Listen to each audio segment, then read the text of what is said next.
Hey everyone, I'm Pastor Alec, I'm Eli. and today we are doing something a little different.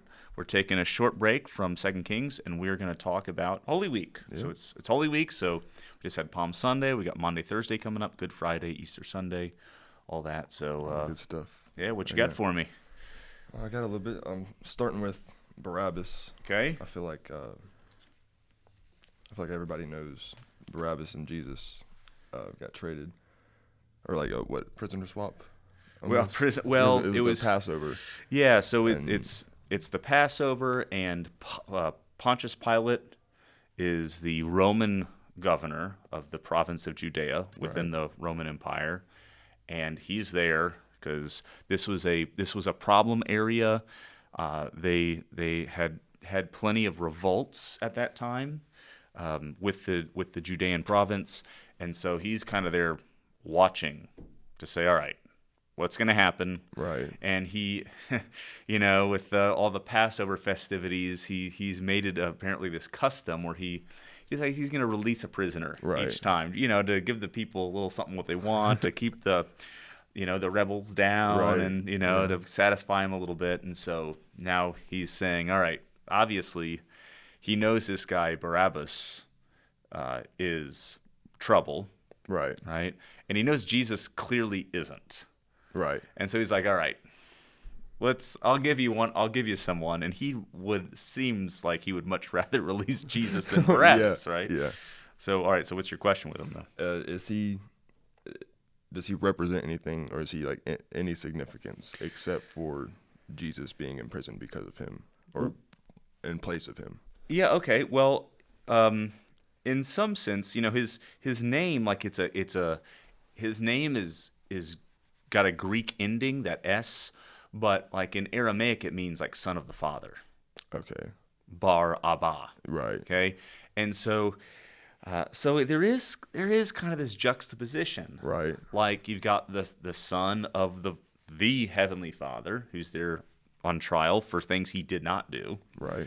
and then you've got the son of the Father, Barabbas, who's on trial for things he clearly did do, right? Right. And let's so if I don't know if there's a specific version of it, we can read Matthew 27. Yeah. Okay, That's what I was reading about. All right, so this is verse 15. Now at the feast, the governor was accustomed to release for the crowd any one prisoner whom they wanted, and they had then a notorious prisoner called Barabbas. All right, so there you go. He's notorious. Right. He's troubled. Yeah, they make it known that he's not very good at all. Right. Yeah. So when they had gathered, Pilate said to them, "Whom do you want me to release for you, Barabbas or Jesus, who is called Christ?" For they knew that it was out of envy that they had delivered him up. Besides, while he was sitting on the judgment seat, his wife sent word to him, "Have nothing to do with that righteous man, for I have suffered much because of him today in a dream." All right, That was Barabbas' wife? No, it's Pilate's wife. Oh, okay. Oh, So yeah, they're on yeah. the stone pavement, the kind of the place of judgment, place of trial and not just accusation, but condemnation or sentencing. Right. So this is the place of sentencing, and Pilate knows that Barabbas is a bad guy. He knows that Jesus isn't.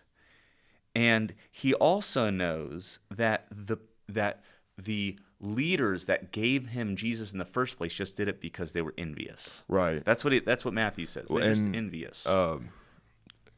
Correct me if I'm wrong, but did he not exactly use Jewish law, but kind of use Jewish law in a way? Because I don't think Jesus was a criminal under Roman account. Well, yes, the problem is they are saying, in the Mosaic law there are very strict blasphemy laws. Yeah. And so they're saying that Jesus has broken their blasphemy laws. Right. Well, Roman law doesn't care about Mosaic blasphemy laws. Exactly. So he's done nothing wrong according to Rome. Right. Which is the problem, right? Because Pilate is saying, well, I can't really put him to death because he hasn't done anything. Exactly. Right? He's not broken Roman law, and he doesn't care about Mosaic law. Right. So yeah, but Barabbas has broken Roman law, right? And so And he knows that the people that delivered him up were envious. They're jealous of him. Right. Right? Oh, That's yeah. the only reason. He knows this is a political game. And so you notice who he's talking to. In verse 15, now at the feast, the governor was accustomed to release for the crowd any one prisoner Right. whom they wanted. All right, so we know that the chief priests, he knows that they just don't like him. They're envious of Jesus. And so he's saying, okay, crowd, what do you want? Okay, yeah. Right? And on top of all of that, his wife has had a dream about Jesus. Right. And does not think that he should be delivered up. Right. Right? So Pilate is very nervous about this whole thing. And now the chief priests and the elders persuaded the crowd to ask for Barabbas and destroy Jesus. So the crowds then they're listening to they see Jesus, they've got Pilate there, but the chief priests and the elders of the people are telling the people, you want to deliver Barabbas. Look how much Barabbas has actually done for you. Right. Okay? And the governor again said to them, which of the two do you want me to release for you? And they said, Barabbas. And Pilate said to them, then what shall I do with Jesus, who is called Christ? They all said, let him be crucified. And he said, why? What evil has he done? But they shouted all the more, let him be crucified. Or crucify him, right? So it's kind of like a mob justice type of thing. Oh, absolutely. Yeah. Yeah, this is kangaroo court kind of stuff. Yeah. Yeah. Right. So when Pilate saw that he was gaining nothing, but rather that a riot was beginning, see, that's the one thing that Pilate doesn't want. Right. He doesn't want a riot. He doesn't want an insurrection. He doesn't want some mob to take over his palace in Jerusalem. He doesn't Right. even live there. He lives up on the coast in Caesarea Philippi. He doesn't even live. He's just in town to make sure that nothing bad happens. Right. And something bad is about Did to he happen. just come to town every year for the Passover? Yeah, Okay, that's what it says, right? So yeah, he comes into town just to make sure that Right. nothing happens on the biggest holiday of the year. Right. There are other big holidays too, but this is probably the biggest of the year. All right, so and so Pilate saw that he was gaining nothing, but rather that a riot was beginning. He took water and washed his hands before the crowd, saying, I am innocent of this man's blood. See to it yourselves. And all the people answered, his blood be on us and on our children. Then he released for them Barabbas, and having scourged Jesus, delivered him to be crucified. Right? So he's like, he knows this is the wrong decision. Right. He washes his hands of it, and he says, all right, we're just going to do whatever y'all want to do because I Right. don't want any trouble. So that's why he washed his hands was because Yeah. he knew. Like, I wash my hands of this. Yeah. Right. Got you. Because I've always heard of him washing his hands. Mm-hmm. Yeah, very symbolic here. Okay, so my next question, I don't exactly know the verse. Okay. What was the importance of Jesus falling, and then also Simon helping him? Yeah, okay. And why Simon was also named? He wasn't just like a man in the crowd. They like the woman by the well.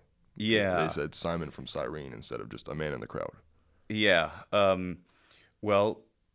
So there's a few different places. You see that in Matthew 27 verse 32. One version of it. So as they went out, they found a man of Cyrene, Simon by name, and they compelled this man to carry his cross. And they came to a place called Golgotha, which means place of the skull. All right, so that's so that's the Matthew version.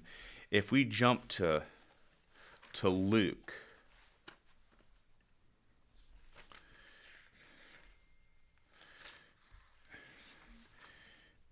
it happens even closer to the end of Luke, which is interesting.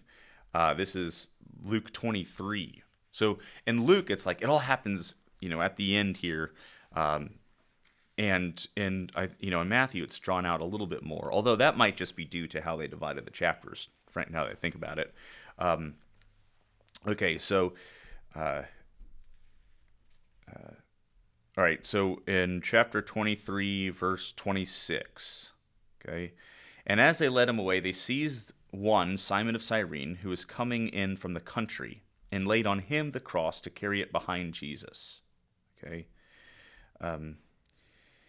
And there followed him a great multitude of the people and of the women who were mourning and lamenting for him. But turning turning to them, Jesus said, "Daughters of Jerusalem, do not weep for me, but weep for yourselves and for your children."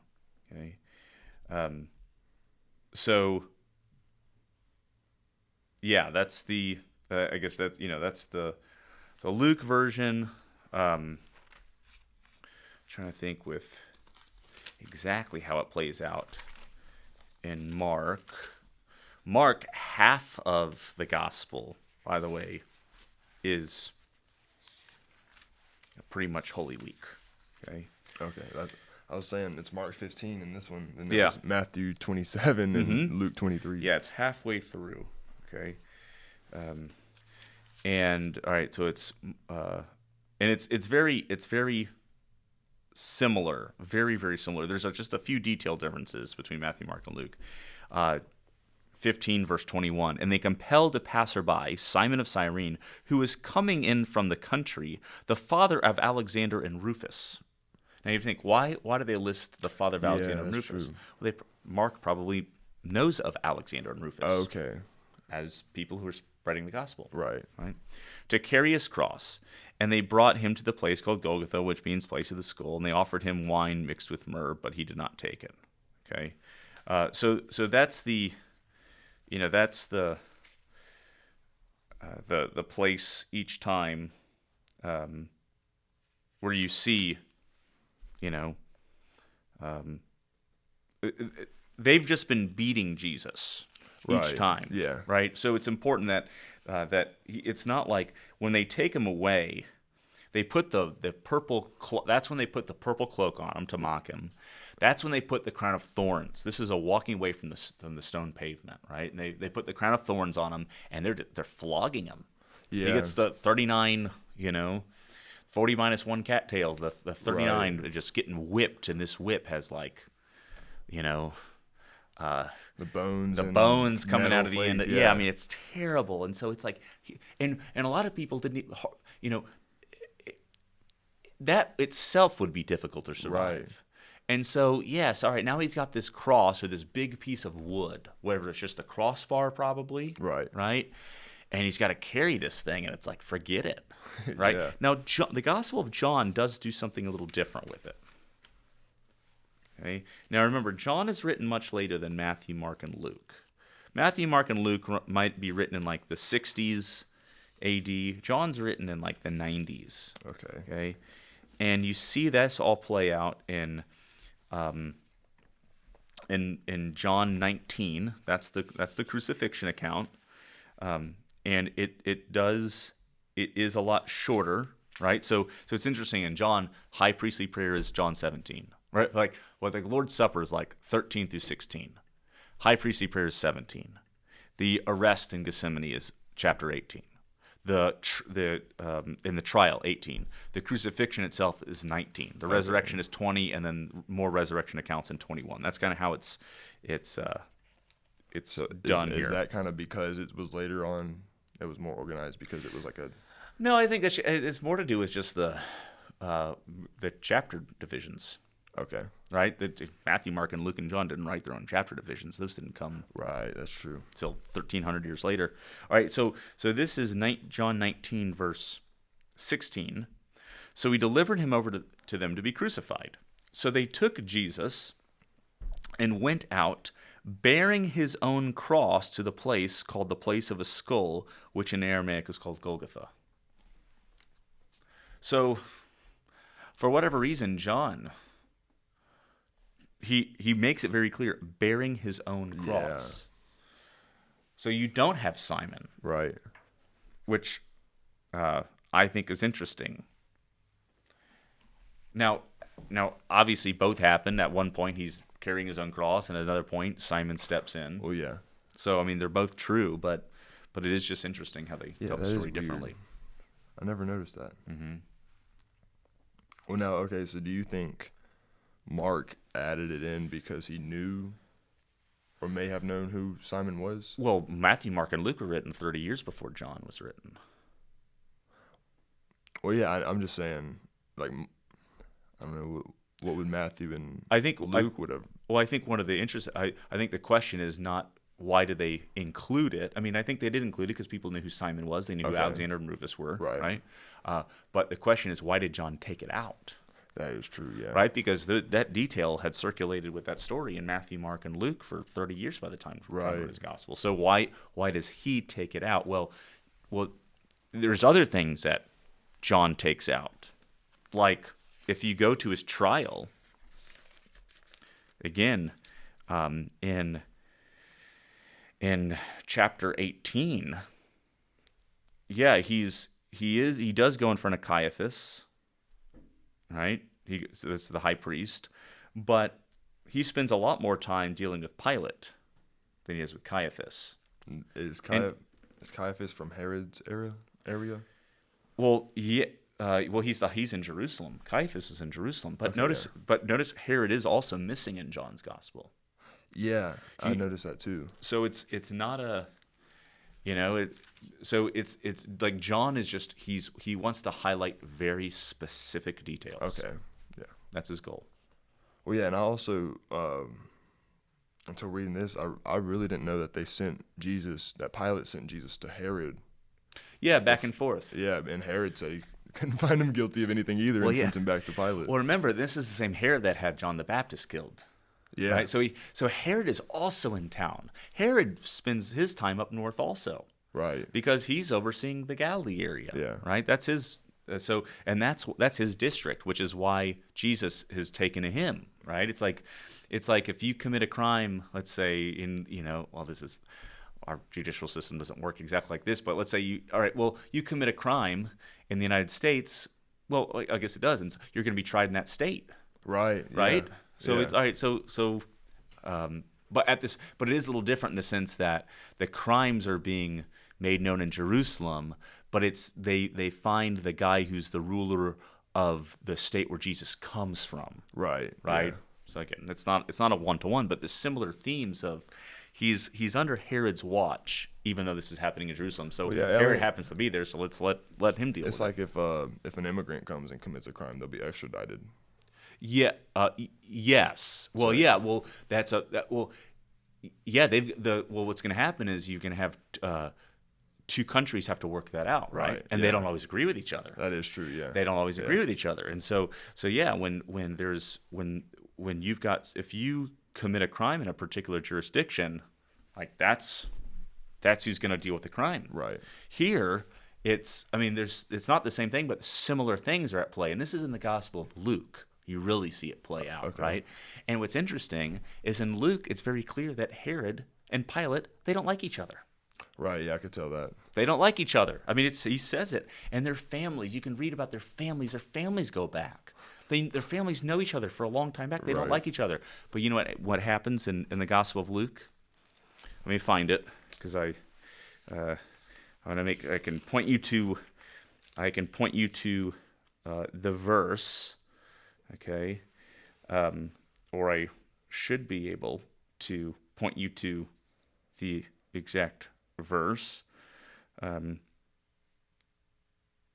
Here we go, verse 23. So this is Pilate. Jesus goes before Pilate, then he goes before Herod. The chief priests, this is 23 verse 10. The chief priests and the scribes stood by, vehemently accusing him, and Herod with his soldiers treated him with contempt and mocked him. Then, arraying him in splendid clothing, sent him back to Pilate. Okay? Verse 12, and Herod and Pilate became friends with each other that very day, for before this they had been at enmity with each other. That is. So they didn't like read each that, other, right? But hey, you know what brings the two political parties together? Jesus. Yeah, that's right. Being enemies of Jesus. Yeah. Right, and that's what happens here. Yeah, So I haven't looked into that much at all. That kind of shocked me. yeah. And Luke is very much on. He's talking about Roman rule and the kingdom of God coming in the midst of this Roman rule and just Right. changing all. That's very Luke and Acts. You see that, Okay, right? yeah. And the point is that Rome wants to claim kingship and authority, but Jesus is the real king. Right. Well, yeah, and you can see that when Jesus was born, when Herod tried to kill him. Yeah, that's because right. He was going to be a king. Yeah, yeah. And that's now in Luke, it's Caesar Augustus who is the ruler, Okay, yeah. right? So in Matthew, you get the Herod narrative. In Luke, he is born under the reign of Caesar Augustus, who is making a power play by having a census. Census. Okay, yeah. Right? So I got one. It's more related to just Easter, the holiday itself. Okay. Why don't we celebrate Passover anymore? Because did early Christians celebrate Passover as well? Yeah. Well, you had kind of early Christians were celebrating all kinds of things, right? So Jewish communities were still celebrating Jewish holidays. Right. Passover, of course, goes back to Moses. Right. It's an ancient holiday, just like the Feast of Booths or Pentecost, which is known as the Feast of Weeks, or Rosh Hashanah and Yom Kippur. Those are the 5 big holidays. And so you had communities that were still celebrating Passover, and there's nothing wrong with that, except in the Gospel of John, John seems to be dealing with this. In the Gospel of John, you notice that's where we get the I am statements of Jesus. Okay, yeah. Right? And people like to talk about the I am statements. There's a theologian writer, Dort Felch, and she wrote a book called it's a German book, the Jewish feast days in the Gospel of John, something like that. And she posits this, and I think this is right, that in the Gospel of John, when you see Jesus he goes into Jerusalem a lot for like every festival, and he gives these big I am statements, and what he's saying is, he goes into town to celebrate Hanukkah, which is a much newer festival for them during the time of the Maccabees. He goes in to celebrate Passover and Rosh Hashanah and a lot of these festivals, and he basically gets up with the I am statements and says, I am this, I am that, but he's saying, I am this festival. Okay. Right? So the people, and she would say that these people they're reactualizing the salvation history of God for each generation. Okay. Right? Yeah. So they can't experience the Passover, but today or during this week when we celebrate, we're reactualizing it. So it's almost like God brought us out of Egypt. Okay, yeah. And so Jesus can get up at any point in the salvation history of God and say, I am Passover. I am Rosh Hashanah. Okay. I am Hanukkah. I think this is right, and I think that's what the I am statements are doing. Because they're loaded with the symbology of that particular festival each time he does it. And so for Christians then, I think it's fitting for us to say Jesus is the salvation history of Israel. Right. Right? And so we don't, the old recognition formula for God and his people was, I am the God that brought you up out of the land of Egypt. Right. Okay? Well, later on in the prophets, you see this in Isaiah, the new recognition formula is, I'm the one who basically brought you out of Babylon. Okay, That's how he says, you're going to recognize me now by me bringing you back from exile. And I think it's a fitting move to say, okay, what's our recognition formula today? Well, Jesus, I am, I'm the one who defeated death for you. Right. Okay. Right. And so yeah, I mean, Passover obviously was a big deal. The Exodus was a big deal. The return from exile was a big deal. The cleansing of the temple, even under the Maccabees, was a big deal. But Jesus is the recognition formula for us. Yeah, that makes sense. We could celebrate Passover, but instead, we celebrate, his Last Supper, his crucifixion, and then his victory over the grave, which is like the ultimate exodus. Right. Yeah. Right. Exodus from the bonds of death itself. Yeah. And it's also calculated differently. So we calculate the Easter and therefore Good Friday and Monday, Thursday. We calculate it by, I'm going to mess this up. The first Sunday after the first full moon of the spring equinox. Hold on, I actually have it pulled up, so we Okay, what does it say? Yeah. The Paschal full moon, the first full moon after the vernal equinox, and the following Sunday. Yes. Yeah. Okay. Right. So that's how we calculate it. Okay. And then of course, for the reason you'll see it's different in and like Passover is not always going to fall on the Christian Holy Week, because Judaism, they've got their own calendar, Right. right? And so it's going to fall within their own calendar, which is basically a lunar calendar, which is then got some modifications so that it does eventually kind of match the solar calendar. Right. And yeah. so it's just a different way of calculating it. Now, I don't know why we calculate Easter that way, Right. but that is why there is such a jump in the dates. So if you, like last year the full moon, I guess, there was a full moon right before the equinox. Okay. So you had to wait. No, the full moon was right. Sorry, the full moon was right after the equinox, and therefore that next Sunday was really early in March. Yeah. Right, or early on and still in March. Here, there was that full moon then moved to right before the equinox, so we have to wait for the next one, Right. which is going to be a month later. Yeah. Which is why it's now a much later date than it was last Right. year. That's how that works. Yeah. That makes sense. Yep. Okay. And this last one, Okay. actually comes to me from the Bible study that we were doing. Okay. Um, Yeah. Yeah. and it was about as less of a question, I guess. Why? But yeah, it is less of a question. Yeah. About how the Jewish council tried to say that bribe the Roman soldiers into saying that the disciples took Jesus' body from Yeah. him, when as Lee Strobel was talking about how Mhm. if that would have happened to any Roman soldier, they would have been crucified like Jesus. Yeah. If they were asleep or were bribed to give away a body. Well, yeah. Well, bribed, I don't know. That might, but to fall asleep, Right. most certainly. And it was interesting. So you see that in Matthew chapter 27, verse 62. So the next day, that is after the day of preparation, the chief priests and the Pharisees gathered before Pilate and said, "Sir, we remember how that impostor said while he was still alive, 'After 3 days I will rise.' Therefore, order the tomb to be made secure until the third day, lest his disciples go and steal him away and tell the people he has risen from the dead. And the last fraud will be worse than the first." All right. Pilate said to them, you have a guard of soldiers. Go, make it as secure as you can." So they went and made the tomb secure by sealing the stone and setting a guard. Okay, so that's the setup for it.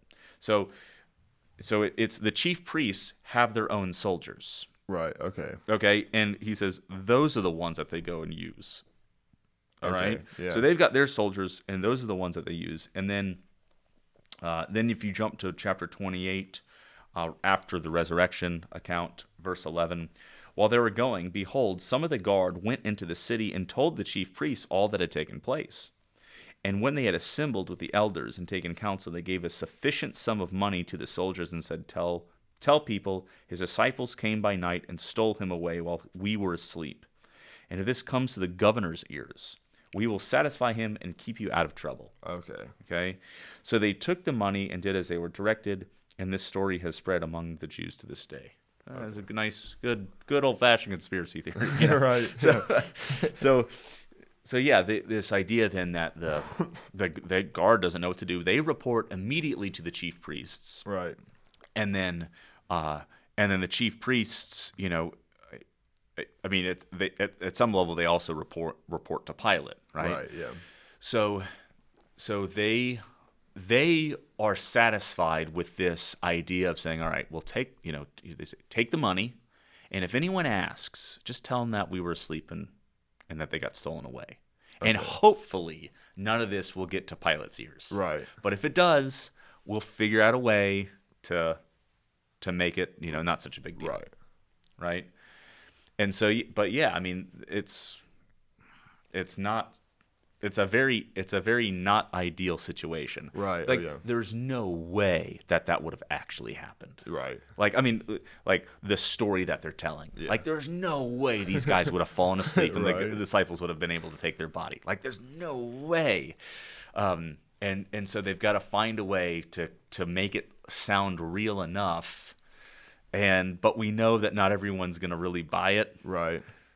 So we're kind of stuck, and so Well, we'll yeah. just hopefully no one will talk about it too much. And what he was saying too was that it's not. They didn't argue that it didn't happen. Right, They didn't that's argue right. that he was dead. They Yeah. argued that the tomb was empty for sure. Right. Right. And we've got to find a way to make it sound like it's Right. that what really happened didn't happen. Yeah, you got to make it make sense. Yeah, got to make it make sense. And we know that it won't. You see, it can't. Right. Because these guys aren't falling asleep on the job. Exactly. Right. Yeah. Because the punishment would be death. Right. Yeah. Well, that's all I had. Cool. Well, thank you for your questions and Yeah. comments, and yeah, it's a really cool.